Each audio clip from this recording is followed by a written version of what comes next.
स्वागत है दोस्तों YouTube चैनल साइबर सुरक्षा में। जो पिछले बार हमने वीडियो बनाया था वो एक ई सिम बेस्ड फ्रॉड था। इस बार एक नए कॉन्सेप्ट को लेकर के हम लोग आए हैं आपके सामने। ये नया कॉन्सेप्ट कुछ नया नहीं है, बट इसको जानना बहुत जरूरी है कि ये किस तरह का फ्रॉड है। एक हम लोगों के बीच में अभी ऐसा हुआ कि एक क्राइम हुआ। क्राइम में जब हम लोगों ने डिटेक्ट करना स्टार्ट किया तो जिस अकाउंट होल्डर के पास हम लोग गए, उस अकाउंट होल्डर ने बोला कि हमने तो कभी अपना अकाउंट ऑनलाइन खुलवा ही नहीं, ये ऑनलाइन बेस्ड फ्रॉड था। जो ई सिम बताया था हमने उसी तरह कुछ फ्रॉड था वो। तो उसमें क्या हुआ कि ऑनलाइन बेस्ड जो फ्रॉड किया गया उसमें उस बंदे ने, जिसको हम लोगों ने पकड़ा, जिससे बात की, वो कभी अपना ऑनलाइन अकाउंट नहीं खुलवाया था। तो ये कैसे हुआ? और वो एक के साथ नहीं हुआ था, 10-15 अकाउंट में पैसे गए थे। 10-15 अकाउंट को जब हम लोगों ने सर्च किया तो वो सारे अकाउंट में जो पैसे गए हुए थे, वो टोटल पैसा जो था वो सही गया था, बट अकाउंट उनके एड्रेस पे भी है, उनके नाम से भी है, बट उनका अकाउंट नहीं है। ये कैसे संभव है? तो इस फ्रॉड के बारे में जानते हैं कि लोगों से ऐसा क्या मांगा जा रहा है, ऐसा लोग क्या दे रहे हैं जिससे वो इस तरह के फ्रॉड के शिकार हो जा रहे हैं। ऑनलाइन उनका खाता खुल जाता है और उनको खुद नहीं पता चलता है कि उन्होंने कब खुलवाया। इस फ्रॉड के बारे में जानते हैं। इसको हम लोग कोई नाम नहीं अभी दिया है हम लोगों ने, पहले जानते हैं कि ये फ्रॉड कैसे होता है। चलिए सीधे वीडियो को देखते हैं और समझते हैं ये फ्रॉड क्या है। इसको समझना बहुत जरूरी है।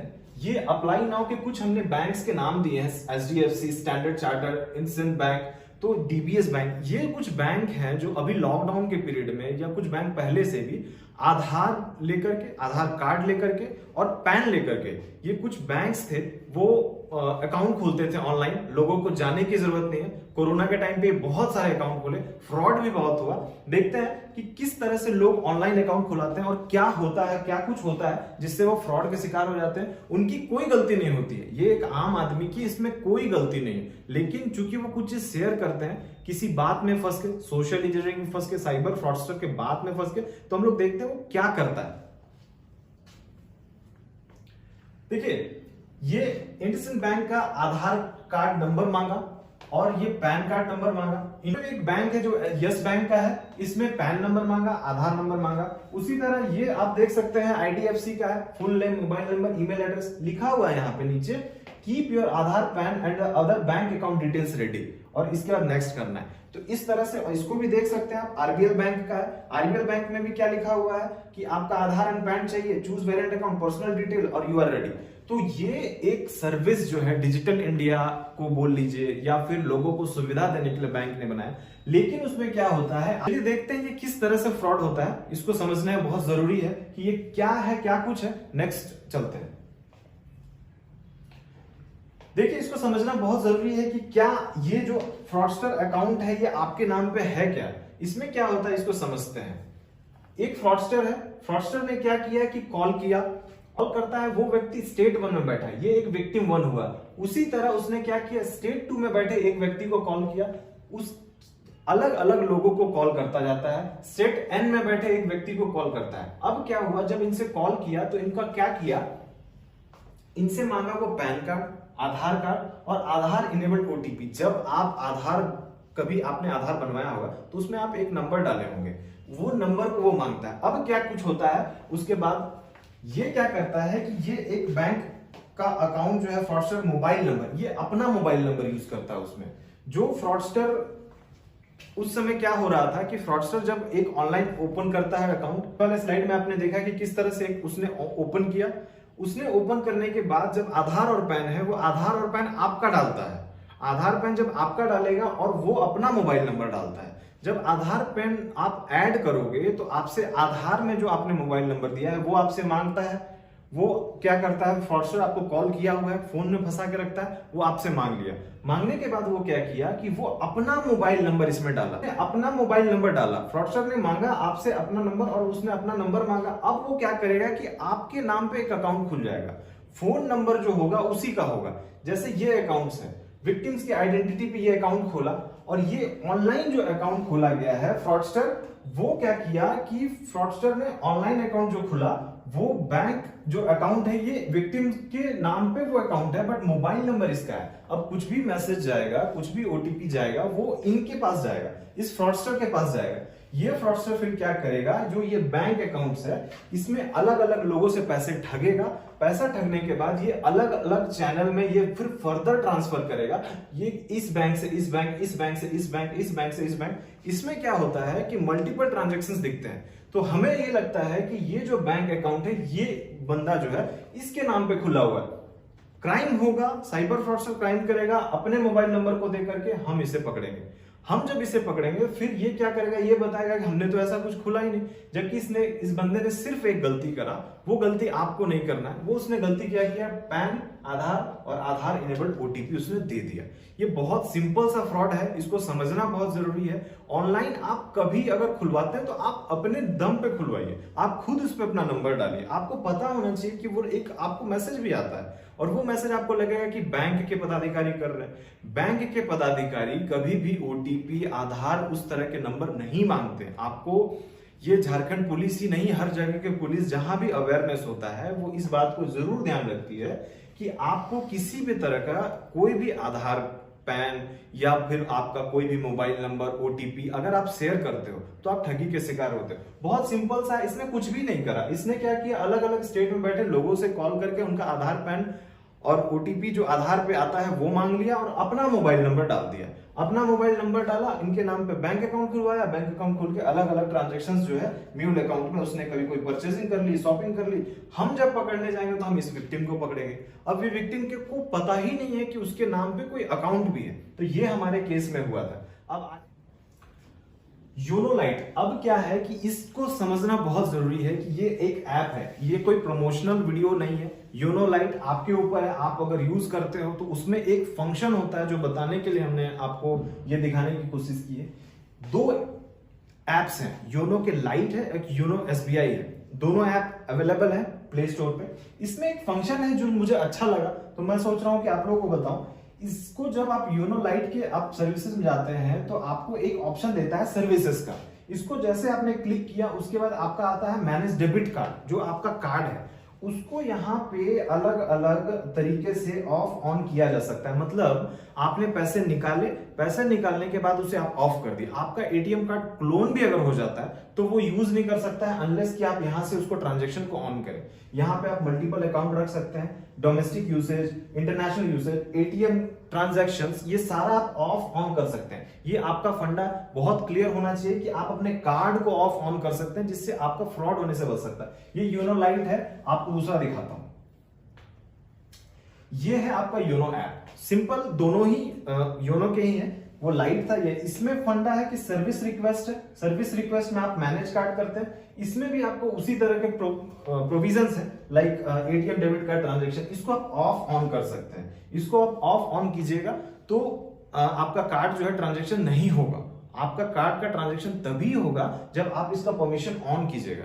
परमिशन ऑफ कर दीजिएगा, आपको यूज है, आप गए एटीएम से पैसा निकाले, उसको आप ऑफ कर दिए। ऑफ करने के बाद अपने घर पे आ गए। अगर क्लोनिंग हो भी गई है, आप पिन बदलते रहें। एटीएम का पिन मुझे लगता है कि 7 से 8 दिनों में आपको एक बार चेंज कर देना चाहिए। अगर आपका ट्रांजैक्शन बहुत ज्यादा है, महीना में आप 3-4 बार ट्रांजैक्शन कर रहे हैं तो 2-3 बार आप जो है कि उसको कार्ड एक बार तो मंथ में आप बदल ही दें। पिन को आपको बदलना बहुत जरूरी है। इस तरह से जैसे ट्रांजैक्शन किया आप ऑफ कर दें। अगर ये ऐप आपके पास है तो आप अपने कार्ड को खुद कंट्रोल कर सकते हैं। आपका एटीएम कार्ड आपके हाथ में रहेगा, आप उतना सुरक्षित रहिएगा।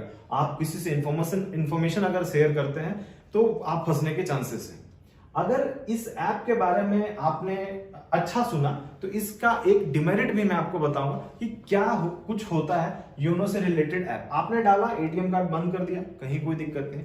अब योनो ऐप में भी कुछ प्रॉब्लम्स है, जो मेन मैं मुद्दा आज उसी पे बात करूंगा। ये बहुत इंपॉर्टेंट है जानना, योनो लाइट से फ्रॉड कैसे हो रहा है। आपको एक बैंक पदाधिकारी किस तरह से बैंक पदाधिकारी बन करके फ्रॉडस्टर किस तरह से आपको ठग सकता है, ये जानना बहुत जरूरी है। देखते हैं, ये योनो ऐप बेस्ड फ्रॉड है। अब क्या है कि योनो ऐप बेस्ड फ्रॉड क्या होता है ये जानना बहुत जरूरी है। योनो ऐप आपने डाउनलोड कर लिया, कार्ड आपके कंट्रोल में आ गया, क्या कुछ आप ऐसा कर सकते हो, क्या कुछ योनो ऐप में ऐसा करते हैं फ्रॉडस्टर जिससे आप फंस सकते हो। बहुत इंपॉर्टेंट है, चलते हैं समझते हैं इसको। अब क्या है कि इसको समझना जरूरी है। इंटरनेट बैंकिंग, आपके पास इंटरनेट बैंकिंग नहीं है, आप इंटरनेट बैंकिंग को कभी आपने अप्लाई नहीं किया, लेकिन योनो ऐप एक ऐसा ऐप है जिससे क्या हो सकता है कि फंस सकते हैं लोग। इंटरनेट बैंकिंग ऑन हो जाएगा, आपको पता भी नहीं चलेगा कि आपका अकाउंट से इंटरनेट बैंकिंग ऑन हुआ है और आप ठगी के शिकार होते हो। क्या कुछ होता है देखते हैं। एक फ्रॉडस्टर क्या करेगा कि आपको मैसेज करेगा, व्हाट्सएप करेगा, आप उस पर कॉल करोगे नहीं लगेगा, वो बोलेगा मैं बैंक का मैनेजर हूं और आपने पैन आधार हमको अभी तक नहीं दिया है। वो 3 चीज मांगता है। ये बहुत लोग फंस चुके हैं, इस तरह के केस हमारे पास आए। विक्टिम को कॉल करा, मैसेज करा, व्हाट्सएप करा, उसके बाद जो है कि क्या हुआ कुछ देखते हैं। इसी तरह वो लगभग 1-2 विक्टिम को कॉल करेगा। उनसे क्या मांगता है, उनसे मांगेगा वो पैन कार्ड, आधार कार्ड, पासबुक का फ्रंट पेज का कॉपी। ध्यान रखिएगा, अगर पासबुक के फ्रंट पेज का कॉपी देते तो कहां आप फंसते हैं देखिए इसको। उस पे क्या होता है, उस पे CIF होता है, ब्रांच कोड होता है, IFSC कोड होता है, अकाउंट नंबर होता है, ATM कार्ड का नंबर वो आपसे मांग लेगा, उसका एक्सपायरी डेट मांग लेगा।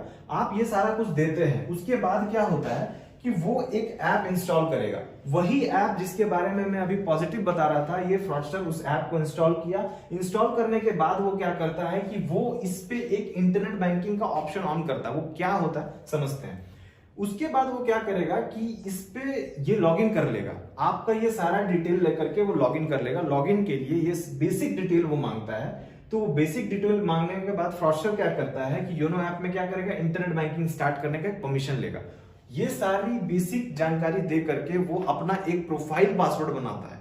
प्रोफाइल पासवर्ड 2 तरह के पासवर्ड होते हैं, एक CBS यानी कि कोर बैंकिंग सॉल्यूशंस के हैं आपके, एक आपका इंटरनेट बैंकिंग का है। अगर आपने इंटरनेट बैंकिंग मान के चलते हैं कि आपने ऑन नहीं कराया है, इंटरनेट बैंकिंग आपने ऑन नहीं कराने के बाद भी आपका इंटरनेट बैंकिंग ऑन हो सकता है योनो ऐप के थ्रू। ये इस ऐप में थोड़ा सा इश्यूज हैं, लेकिन इश्यूज नहीं है, ये सुविधा के लिए दिया गया है। These are the tool to build and weapon to destroy. आप उसको टूल की तरह यूज कर सकते हैं, वेपन की तरह यूज कर सकते हैं। फ्रॉडस्टर वेपन की तरह यूज करता है, आप टूल की तरह यूज करना।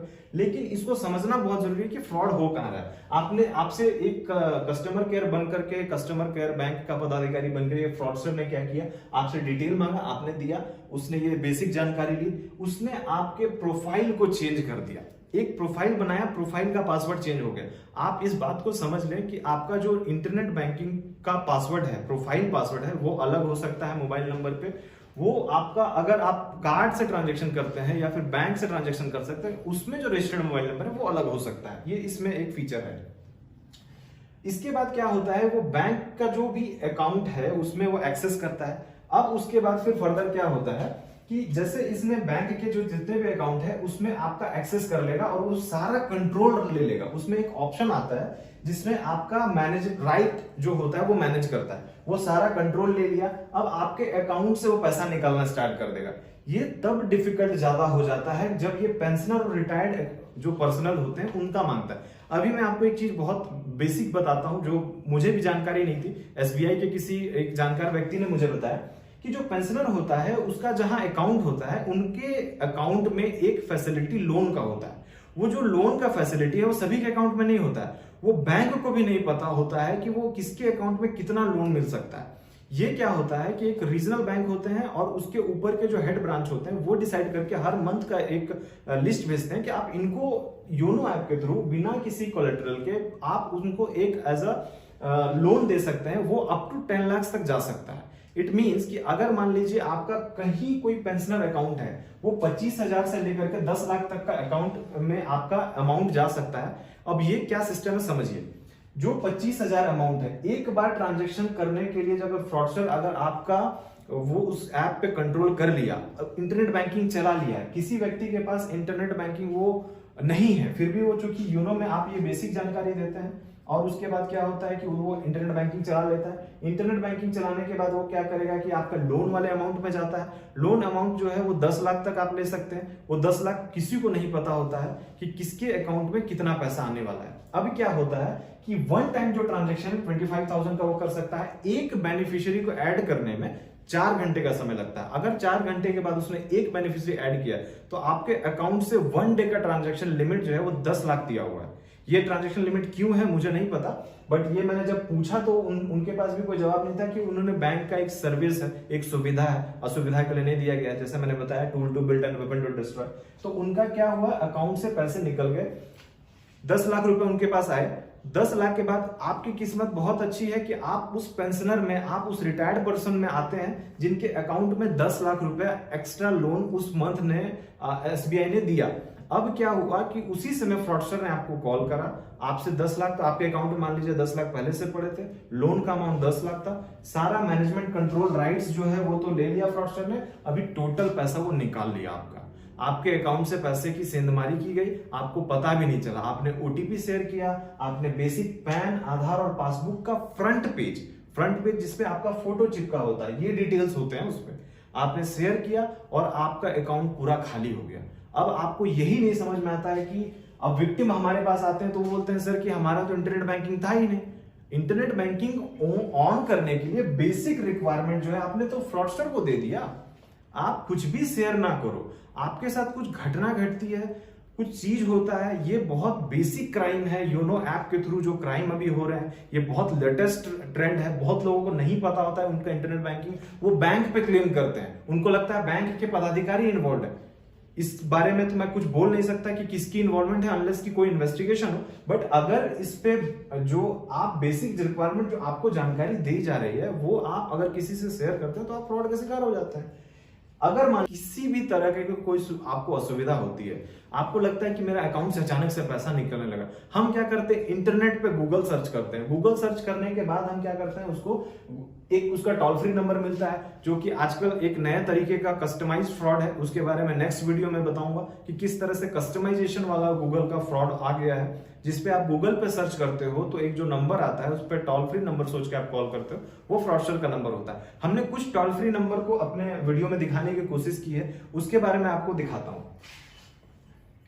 ये कुछ टोल फ्री नंबर है एसबीआई के, आईसीआईसीआई के, देना बैंक के, सिंडिकेट बैंक के, पीएनबी के, बैंक ऑफ महाराष्ट्र के। बट इसके अलावे मैं आपको एक चीज बोलता हूं कि आप सॉल्यूशन खोजते हो, सॉल्यूशन आपके पास है। आपका जो कार्ड है जिससे फ्रॉड हो रहा है, जो कार्ड से आपका ट्रांजैक्शन हो रहा है, उस कार्ड को एक बार आप पलटना।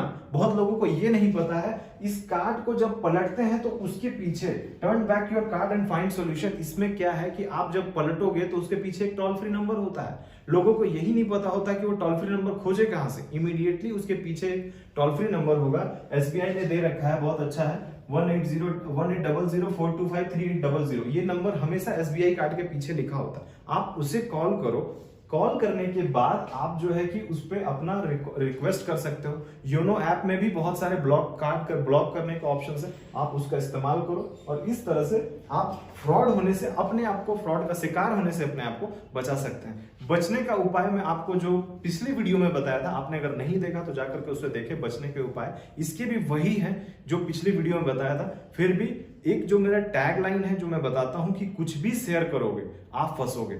शेयर करना मतलब कि फंसना। मैं ये नहीं बोलता हूं कि जेन्युइन आदमी को शेयर ना करो, लेकिन फोन के थ्रू ना करना। फोन के थ्रू कोई भी चीज शेयर करते हो, आपको यही नहीं पता होता है जो सामने वाला बात कर रहा है वो फिर वो कौन है। वो वर्चुअल वर्ल्ड में क्रिमिनल है, वर्चुअल वर्ल्ड में आपके कोई रिलेटिव है जो आपके साथ मजाक कर रहे हैं। एक नया कॉन्सेप्ट आ गया है प्रैंक का, पकड़ लीजिए तो वो कहेगा कि हम तो प्रैंक कर रहे थे।